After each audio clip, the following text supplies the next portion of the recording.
One World Under Doom finally ended. And I imagine most people were talking about the Batman Deadpool today. I'll do that tomorrow. But as we go in One World Under Doom, we see after Valeria's death, Doom basically went crazy and went around scrounging all sorts of gods like the dang Vishanti and everyone that kept saying no and no. So he found a living tribunal.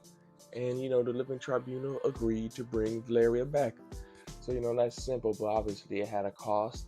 So as we go, we see him not telling Valeria the cost. Well, she sees that he's not Sorcerer Supreme anymore, but he doesn't tell her the full thing. So, she leaves, he abdicates the throne, and we get a bunch of reporters and stuff. And, he shows up to Reed's office, Reed telling him he left the world worse than when he found it because of the empty vacancies after he left. But, he basically tells Reed that what he traded for Valeria's life was his own life, his soul, his titles, and his something else, his life, his soul, and his titles. I'm not, so yeah, so he's no longer Sorcerer Supreme, and he's dying and all that.